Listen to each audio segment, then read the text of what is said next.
proses peperangan itu terjadi itu di mana? Tanah sing gede. Nek opo kowe kok bisa nang kene iki?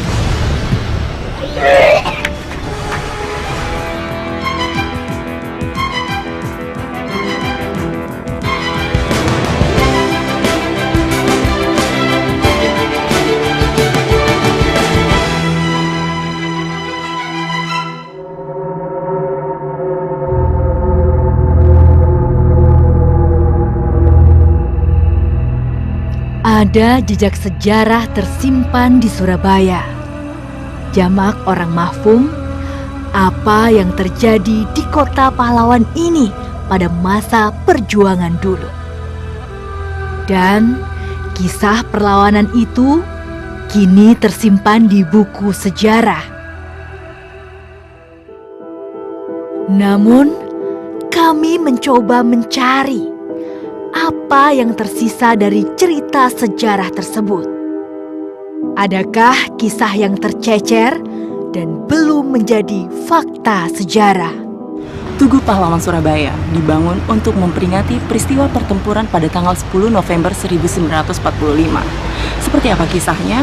Malam ini saya bersama Ustadz Hakim akan mencoba menelusuri jejak-jejak gaib yang berada di sini. Ya, Pak Hakim, kita udah sampai di sini. Iya. Apa nih yang akan kita ungkap malam ini?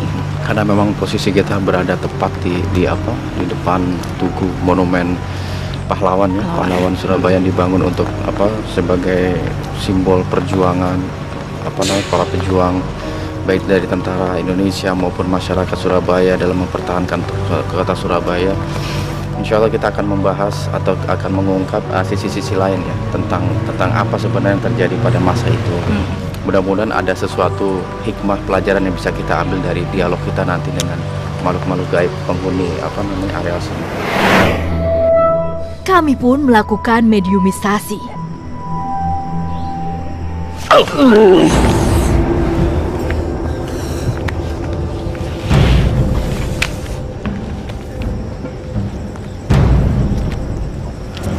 Sorry. Bisa sebutkan nama Anda siapa? Anda mengerti bahasa kami? Bahasa Jawa?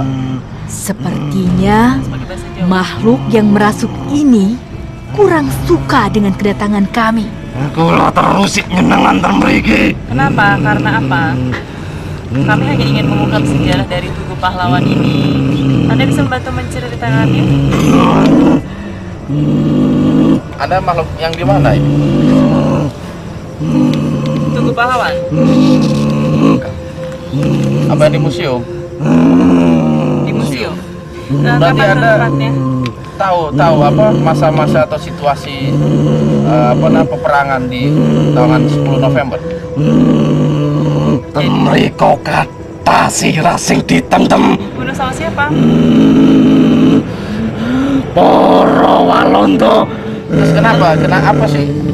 Apa yang menyebabkan terjadinya pertempuran? Walanda pengen nguasai Tono Jawa. Terjadinya di mana? Proses peperangan itu terjadi itu di mana? Tanah sing gede. Ada yang besar, ada yang di mana? Tanah sing ono gedine. Di mana? Di mana? Jembatan peperangan. Oh, jembatan merah. Lalu kenapa Anda bilang di sini terdapat banyak kepala? Walanda biyen nguburin ning kene. Anda termasuk pejuang pada masa itu?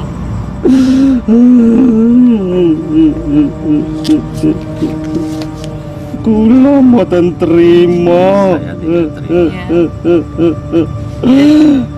Tanah Jawa diacak-acak oleh Walanda. Akeh sing disiksa, akeh sing gak keimangan. Para menungso kelaparan. Itu banyak dialami oleh para pejuang yang lain juga. Walanda gak delok-delok. Cilik gede dipateni. Kula sebagai pejuang Jawa gak trimo. Kene opo kok iso iki dibangun Tugu Pahlawan? Kenapa kok ini bisa Soale para pejuang mati nanggene, tapi rakyat saiki gak disyukuri. Sapa biyen sing perang gak ngormati para pejuang-pejuang biyen. Malah lokasi kini digawe sing enggak mate-matean belani tono Jawa diserang Walanda. Tidak menghormati seperti apa? Apakah mereka melakukan sesuatu yang tidak baik? Tutokno semangate koyok pejuang biyen. Pejuang biyen gak oleh apa-apa, mangan gak oleh, tapi rela sampai entek darane belani negarane. Hormati para pejuange. Hormati. Seperti apa penghormatan yang Anda inginkan itu?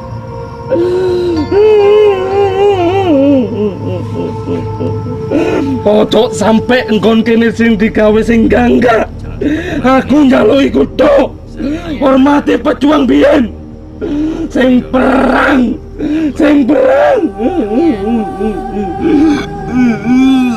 Kini tingkahnya berubah lagi.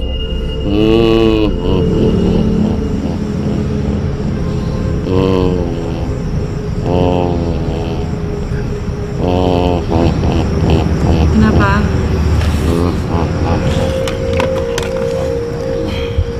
Kene opo kowe le gak bisa nang kene le. Iki lho le para pejuang le. Iya. Aduh le. Hormatono para pejuang le. Iya. Oh, kenapa? Penghormatan seperti apa yang Anda harapkan dari kami? Apa kami kurang menghormati para pejuang saat ini? Kurang le. Kurangnya di mana itu? Tidak jaluk tungo le tungo. Emang nggak pernah diberikan doa? Gak tahu le. Lalu Anda ini siapa sih? Bisa sebutkan nama Anda siapa? Lalu kalau Anda dimakamkan di mana? Kenapa Anda bisa datang ke sini?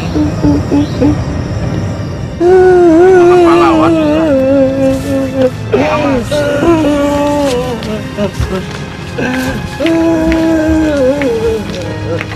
Anda mau kemana?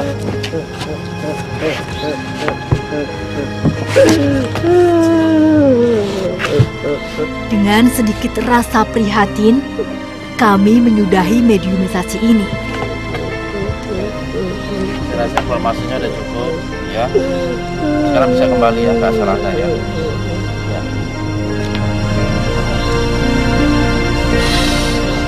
Tak lama, mediator sadar. Tiba-tiba Umi berubah sikap. Apa yang terjadi setelah ini? Tetap di Dua Dunia.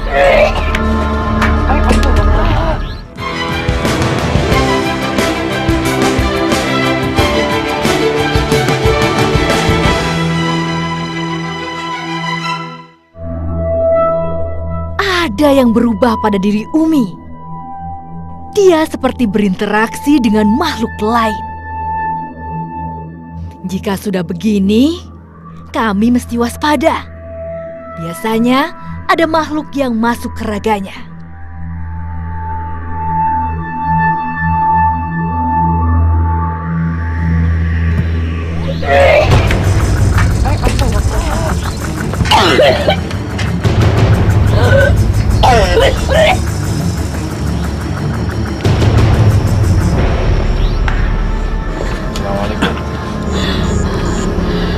Assalamualaikum.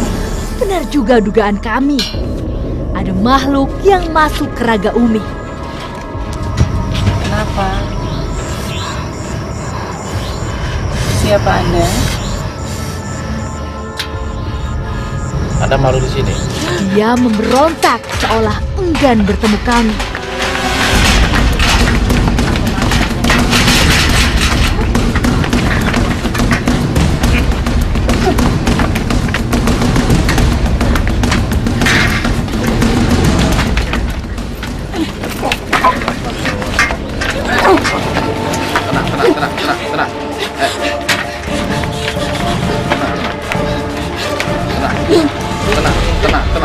Tenang. Ya, tenangkan diri Anda. Kami datang ke sini bukan untuk mengganggu.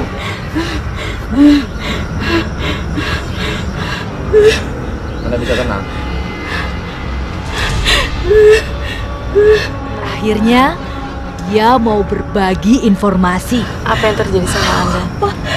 Kita hanya ingin mengobrol. Ada beberapa yang akan kami tanyakan kepada Anda. Kami hanya ingin mengungkap sejarah dari untuk apa? Anda bisa menceritakan kepada kami situasi pada masa itu. Apa? Ini buat kami itu penting. Hanya ingin tahu. Aku rasa sejarah bagi kalian. Sejarah itu penting bagi kami Untuk apa? agar pengalaman orang-orang yang hidup sebelum kami itu bisa kami pelajari. Kami berjuang dengan darah kami. Iya. Dengan hati dan jiwa kami.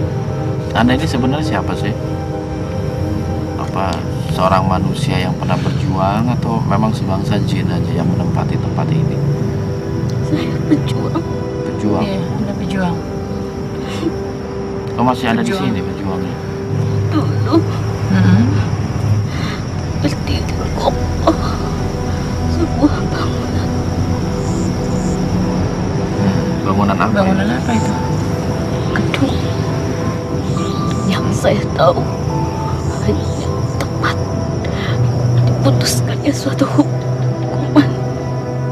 Hukuman untuk siapa? Bagi pejuang rakyat Surabaya. Banyak sekali rakyat Surabaya disiksa sampai mati karena ingin mempertahankan saya. Apa sih? Saya penasaran yang menyebabkan terjadi penyerangan, peperangan 10 November itu apa sih? Penindasan seperti Penyebabnya apa? itu. Dan seorang jenderal karena kekhawatiran bangsa sekutu, maka dia melemparkan granat dari atas gedung. Dia mencoba melemparkannya ke arah kami. Tapi Apa? mereka bunuh adalah jenderal mereka sendiri. Lalu keesokan harinya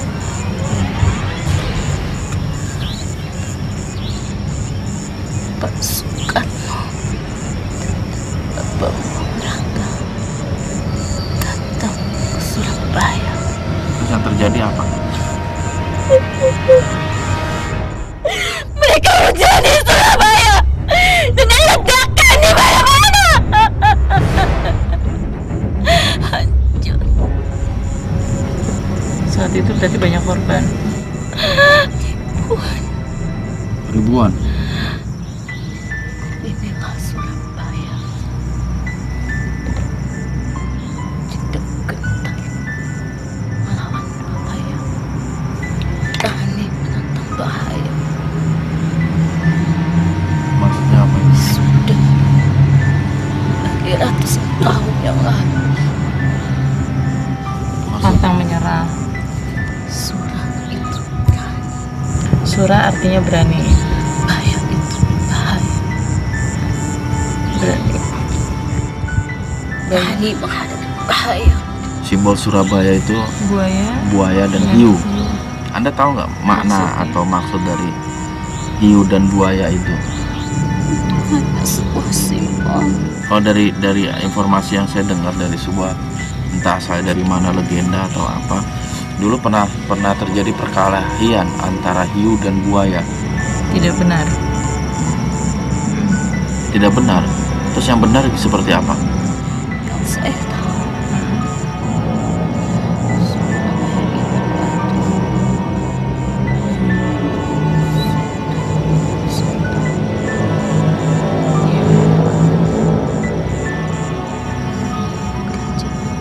Maksudnya apa? Ada kaitannya? Seorang utusan ke kerajaan Majapahit.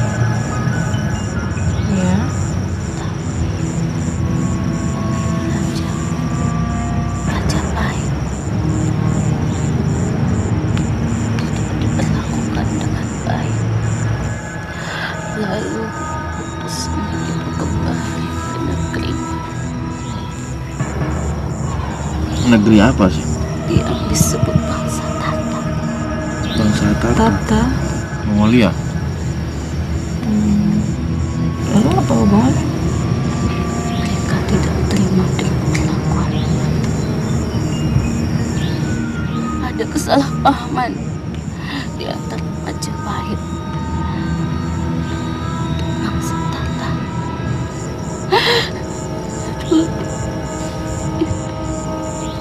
Belum ada Majapahit. Apa? Apa nama kerajaannya? Singosari. Bangsa Mongol bermaksud baik untuk menjalin persahabatan. Dengan Kerajaan Singosari. terus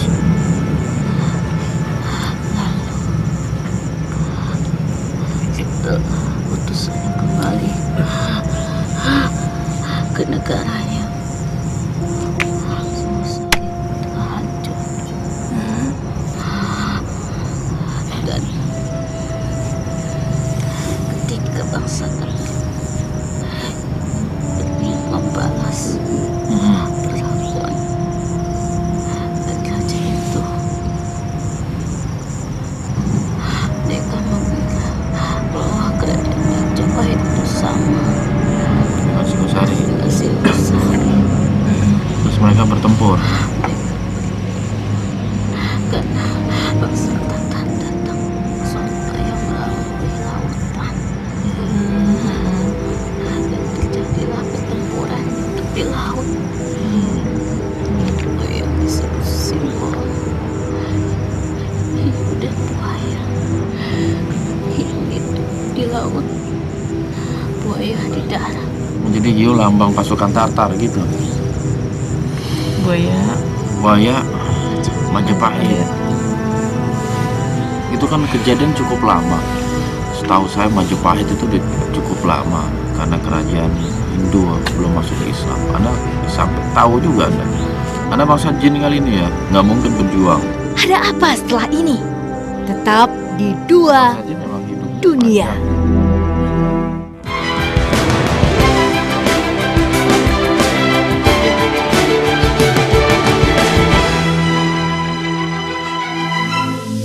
Jadi hiu lambang pasukan Tatar gitu. buaya, Buaya Majapahit. Itu kan kejadian cukup lama. Setahu saya Majapahit itu cukup lama karena kerajaan Hindu belum masuk ke Islam. Anda sampai tahu juga Anda bangsa jin kali ini ya, nggak mungkin berjuang. Kalau bangsa jin memang hidupnya panjang dia dibanding manusia. jadi bisa tahu apa aja. Iya, Ya, ya udah saya anggap diam Anda itu sebagai makhluk gaib. Iya. Ya tahu lah jelas. Karena ruh itu nggak mungkin bisa kembali ke alam dunia kalau Iya. dia meninggal. Tapi kan kematian kami tidak utuh. Walaupun tidak utuh, roh itu utuh. Jasad boleh berpisah, tapi roh itu nggak akan hancur kecuali kiamat tiba. Hanya berpindah alam. Ketika manusia meninggal tuh mereka hanya pindah alam dunia menuju alam barzah. Kalau alam dunia itu melalui jasad, alam barzah ruh. Sebagaimana ketika manusia diciptakan dari ruh asalnya itu alam ruh, alam rahim, alam dunia, kemudian alam ruh lagi atau alam barzah, yaitu alam penantian. apa yang Anda ingin sampaikan selain itu? Ya, Kebaikan jangan sia-siakan darah. Nah, kembali ini akan tumpahan darah. iya benar. Saya Hmm, atau kami, hmm. saya memang dari bangsa jin. Iya, Anda mengakui Anda dari bangsa jin. Lalu, Dan kami mempelajari itu.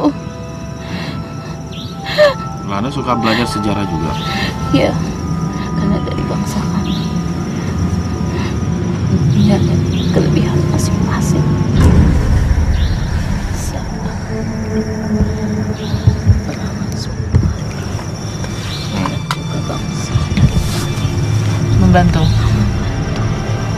membantunya? Kiai. Membantunya dengan cara apa? Kan tidak terlihat oleh manusia biasa. Oh, bisa berwujud. Kok bisa ya? Itu bukan saya. Tapi makhluk yang berbeda. Oh, bukan Saya Anda. hanya tahu berita itu. Kalau Anda suka mewujudkan diri juga? Tidak. Konon katanya ada perwujudan seperti noni-noni Belanda. Anda tahu siapa dia? Dia dari sebangsa kami. Oke deh kalau begitu. Tak lama, kami menyudahi mediumisasi ini. Ya, Pak Hakim, setelah kita melakukan proses mediumisasi, kita banyak sekali mendapatkan informasi serta saran-saran. Iya. Jadi kesimpulan yang Pak Hakim ambil di malam ini apa? Ya, sebenarnya banyak ya hikmah dari perjalanan kita pada malam hari ini. Kita ketahui mungkin dalam sejarah tentara Republik Indonesia pada saat itu masih sedikit. Iya. Tetapi rakyat Surabaya yang jauh lebih banyak itu, mereka bahu-membahu mempertahankan wilayah Surabaya, umumnya bumi pertiwi ini dari serangan-serangan bangsa asing. Buat saya pribadi dengan perjalanan kita pada malam hari ini agak sedikit malu gitu. Ketika kita menikmati masa kemerdekaan ini, kita lupakan rakyat-rakyat, rakyat kecil gitu loh. Yang kita nggak tahu dulunya itu mungkin kakek neneknya dia ikut berjuang, membantu melawan, mengusir penjajah gitu. Itu yang pertama. Terus yang kedua tentang sebuah dialog ya. Dialog tadi kita ketahui ada dua makhluk yang masuk, dan mereka yang makhluk pertama itu mengatakan sebagai perjuang gitu. Padahal hakikatnya semua adalah makhluk jin. Yang mungkin pada saat pertempuran, pada saat hari-hari kemerdekaan itu mereka ikut menyaksikan gitu. Saking hatinya terenyuh dengan situasi pada saat itu, mengaku sebagai pejuang gitu. Karena memang banyak rata-rata pejuang Indonesia tuh ikhlas mereka. Mereka mungkin tidak memikirkan dirinya, tapi yang mereka pikirkan anak cucu saya nanti, jangan sampai mereka ikut terjajah gitu. Itu aja mungkin yang dapat kita ambil hikmah dari perjalanan kita malam hari ini. Terima kasih Pak Hakim. Ya, sama-sama. Kami sadar tentang satu pelajaran, bahwa bangsa ini berutang banyak pada sejarah. Utokno semangate koyok pejuang biyen. Pejuang biyen gak oleh apa-apa, mangan gak oleh, tapi rela sampai entek darane melani negara nih.